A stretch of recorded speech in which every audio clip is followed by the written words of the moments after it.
Welcome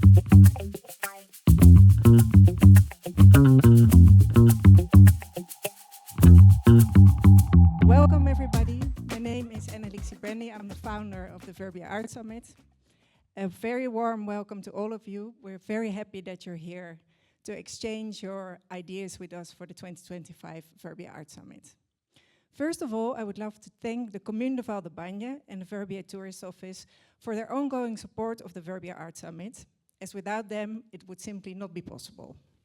I would also like to thank, starting with thanking, our wonderful 2025 Summit team, some of whom you will have already met, Emma, Tejal, Jikke, and also Thibaut and his team, and Diane Michelot.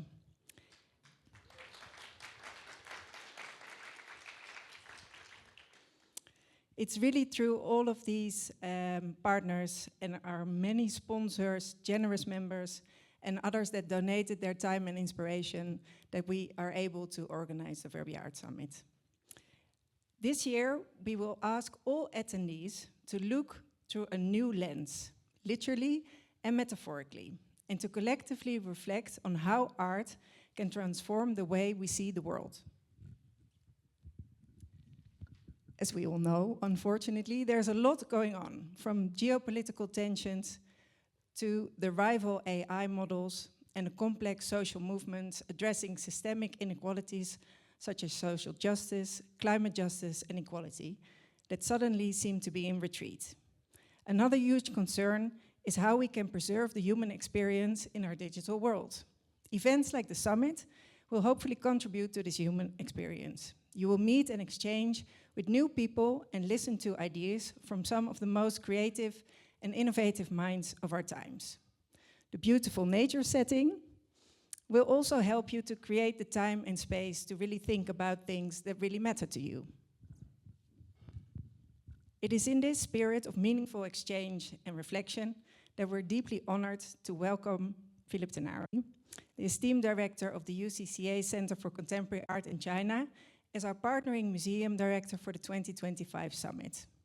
With his visionary leadership and deep engagement in shaping contemporary art discourse in China and beyond, Philip brings a unique global perspective that perfectly aligns with the spirit of this year's summit. He will shortly introduce you his chosen theme of quarter-life crisis and the 2025 group of speakers. These international artists and thinkers will present their ideas to you via our 20-minute presentations. Thereafter, you can experience our cultural program that will bring art to life throughout Verbier. So here at the W, for example, you can learn from the EPFL ECA Lab in a project called the Min Shang Digital Experience. It's an interactive installation presenting the connection between technology, meditation, and art. And then at 2:30, you can participate in a Christie's Contemporary Art Market talk, or explore site-specific sculptures interacting with the alpine environment in the Verbier 3D Sculpture Park. At 3:30, we then have the Verbier Festival talk on a theme, Music in the Digital World. The rules are broken. Also here at the W. And then at 5 o'clock, we would love to see many of you at the vernissage of the local Bagnard artist exhibition, who reflected on the summit theme through their Illumination de Verbier. And then tonight at 10 o'clock, we conclude with a film program of the biennial de l'image en mouvement by the Centre d'Art Contemporain Genève, followed by a live Q&A with the artist. But that's not all. So today, during the break, we have local students from the Copperfield International School who will come here and hang works that they made through a workshop that they did with the UCCA, focused on Xu Bing's square word calligraphy. And at the large gateway at the Médrin, which you may have seen already, we have a screening of artworks that are ideas of locals from the Val de Bagne, who were all born in the year 2000, so they're in their quarter-life crisis. And through their participation in a hackathon, which was called Imagine 2050, we learned from them that the hope for the future is the young people. They were very confident. So that is why the ultimate aim of this summit is to offer you a sense of hope. Hope in the deeper, more enduring sense, so beautifully captured by the contemporary philosopher Byung-Chul Han, which I will read out to you now. Hope builds a bridge across the abyss into which reason cannot look. It can hear an undertone to which reason is deaf. To the hopeful, the world appears in a different light. Hope gives the world a special radiance. It brightens the world. We warmly invite each of you to share your experience of the 2025 summit, not just with us and with all the people you meet here, but also online. Your voice matters. By posting your thoughts, photos, and moments on social media using hashtag Verbier Art Summit and tagging us, you help us extend the energy and insights of this gathering far beyond the mountains of Verbier.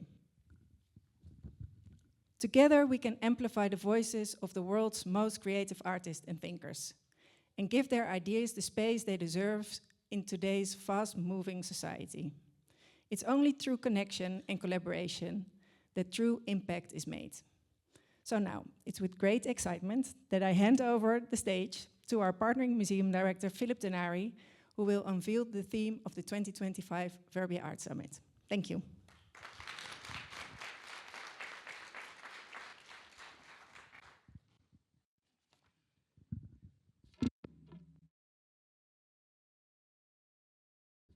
Good morning.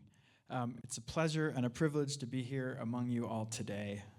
I remember attending the closing session summit in 20.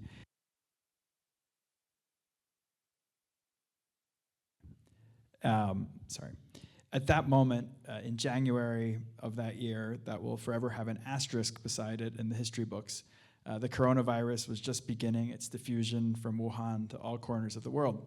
We convened here on the theme of resource hungry, trying to understand our dependence on consumption in a way that was about to be radically destabilized. Of course, in one sense, that destabilization was only just beginning. Those 2, or in China 3, extraordinary years of the pandemic did not lead us back to any kind of normal, but rather exacerbated shifts and trends already in progress. We come together today in a moment that everyone, regardless of where they sit in the world or how they view it, tends to regard as interstitial, which is to say, existing after the end of one order and in the ferment that might precede the next. Norms, conventions, certainties have fallen by the wayside, and things once considered unthinkable or impossible have become our basic everyday reality. Yu Kui, who's sitting in the front row here, has coined the term thermodynamic ideology, which I love, to refer to a political belief system inspired by rational scientific principles that held for so many years, and I quote, that societies must be open to economic activities, that economic rights determine political rights, such as freedom of speech and human rights. And this ideology gave us concepts like free markets and open systems, which came to seem quite natural, but are now up for very basic debate. The whiplash of these past 5 years, while in some ways unique, might also better be seen in the context of the past 25 years, which make up a full quarter of the century that we inhabit. Looking back to those heady days of the new millennium, it can be hard to remember a time when we accessed the internet using dial-up modems, and when only a few of us carried, let alone spent hours every day on mobile devices. In the art world, we look back to a time when there was still a very clear distinction between centers like New York and London, and peripheries like Guangzhou or Cape Town, to say nothing of Riyadh. And we also remember a moment when the promise of globalization loomed optimistically above us.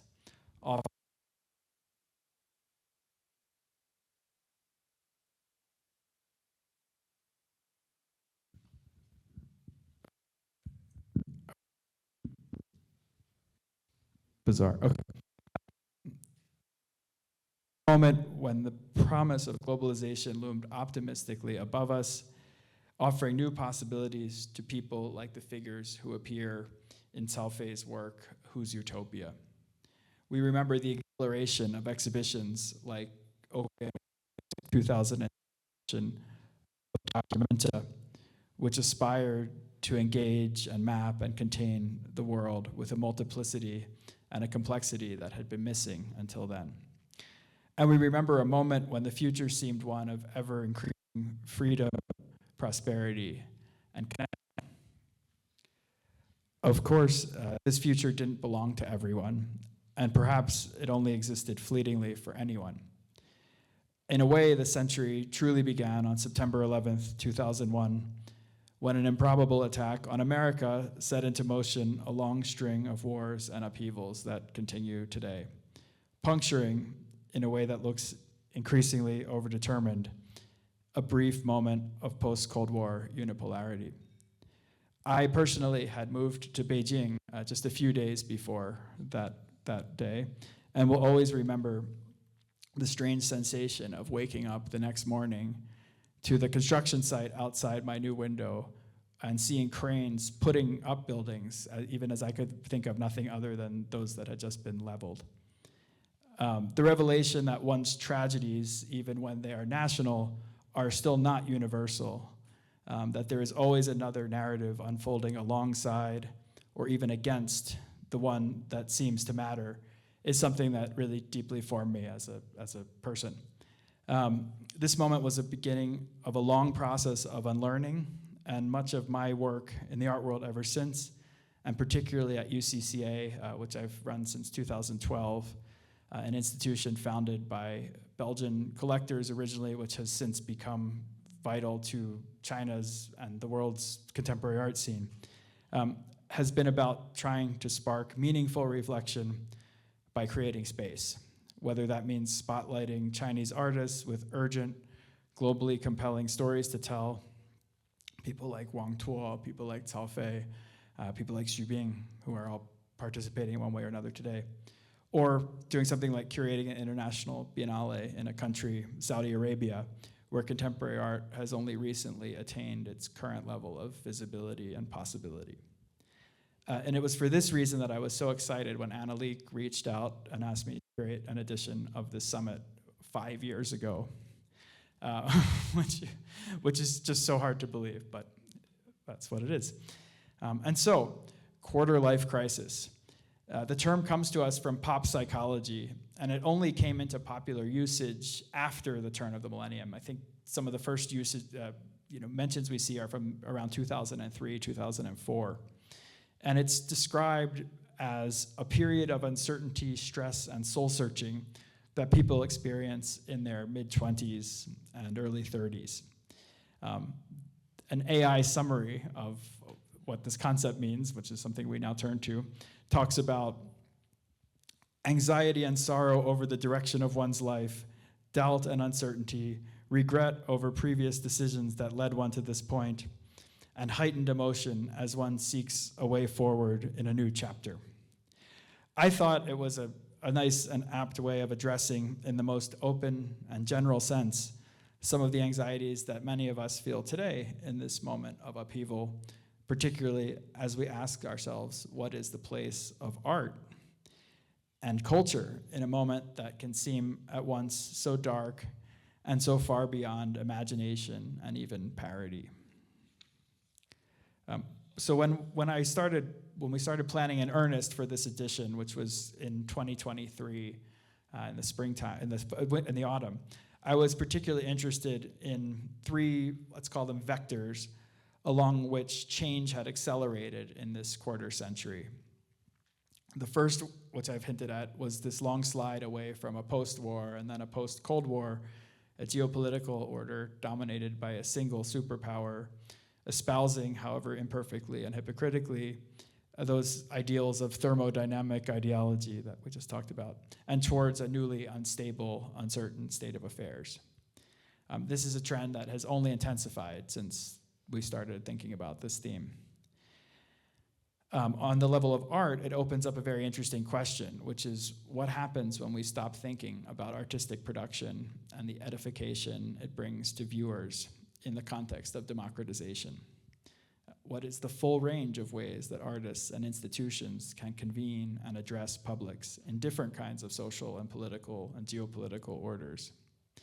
It's a question that I've thought about extensively, maybe not as much on a theoretical level as on a practical one, running a museum in China every single day, where we're constantly confronted with questions of expression and operation and kind of how one creates a space for art in a non-democratic society,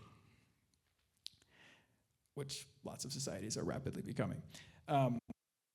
Second question about the ongoing digitization of everything. And I mentioned how primitive our online lives in 2000 seem when remembered today. But it's been a series of waves that have kind of washed over us since the early 2000s, which have crashed atop each other into this disorienting, foamy soup we now inhabit.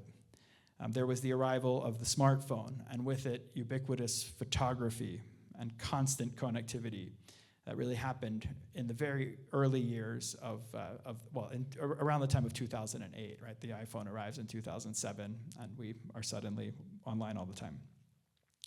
I remember Massimiliano Gioni's edition of the Guangzhou Biennale in 2010, which was called 10,000 Lives, as an explicit attempt to understand the new deluge of digital images in aesthetic terms.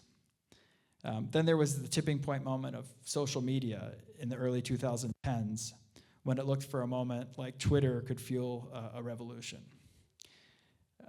Then there were the revelations that came in the middle of that decade of the 2010s about how closely these new technologies surveil us and how easily manipulable our core beliefs actually might be when subject to the perfect self-reinforcing algorithm. And then there's our current moment, which Kyle Cheka has thought very deeply about, when the distinction between memes and propaganda seems to have collapsed entirely, even as we await the arrival of artificial general intelligence. The third vector, which connects back to the first, has to do with the ongoing project of opening the conversation to the widest possible range of positions, identities, and subjectivities.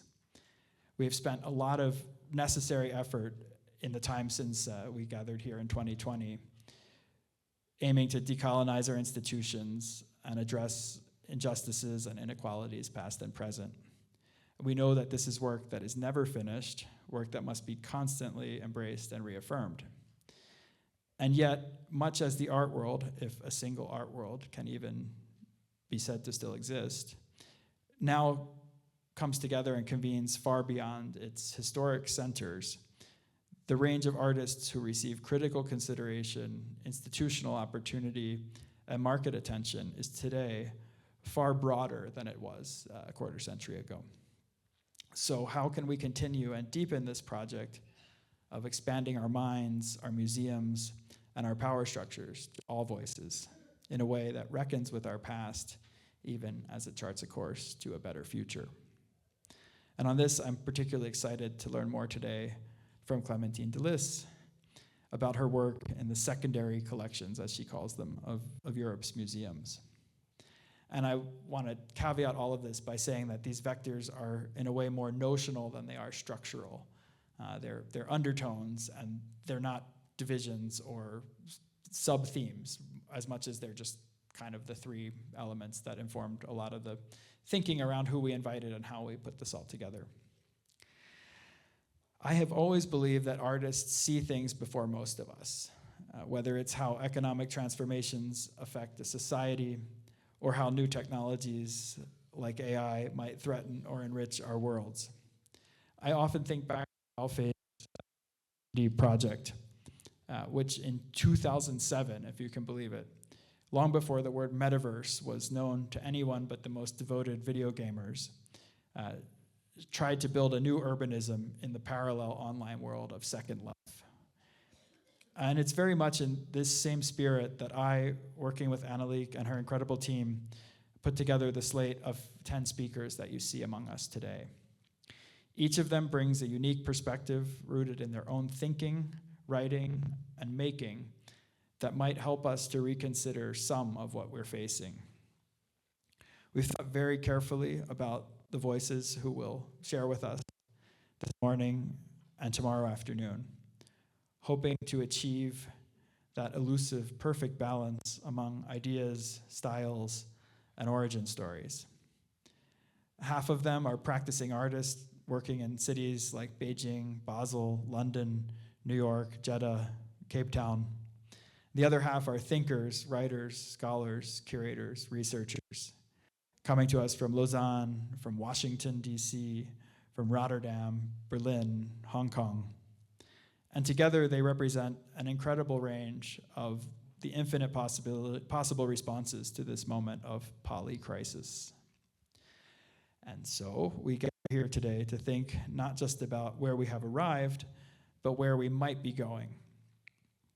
And most importantly, to do so not through policy analysis or economic forecasting, but through the uncertain, sometimes alchemical language and context of contemporary art.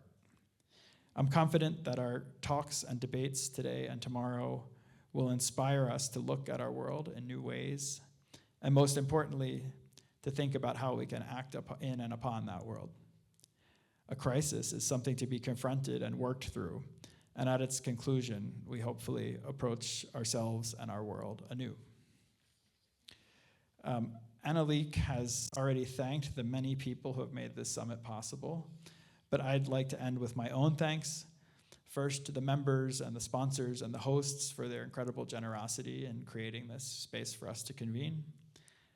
Then to the speakers for their openness to participate, willingness to share their ideas and their flexibility in joining something that is maybe quite unlike other projects and conferences they've come to before. And finally, I'd like to really deeply thank the Verbier Art Summit team led by Anneliek for their incredible persistence and vision over this very long period of getting us back here and back in mode.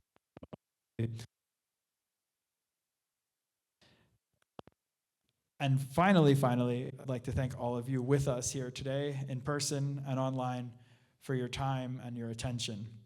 I'm very, very excited for all the sessions to come, and I'm optimistic that we will come away from these 2 days together with new perspectives and motivations. So thank you.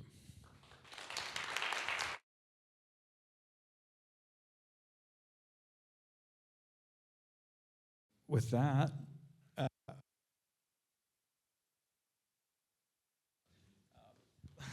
let's see. Okay, maybe it just has to be held in a certain way. Maybe we take a new microphone. It's okay.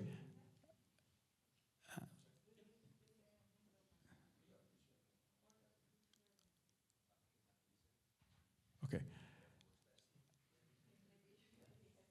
Okay. So while we get the headset together for our speaker,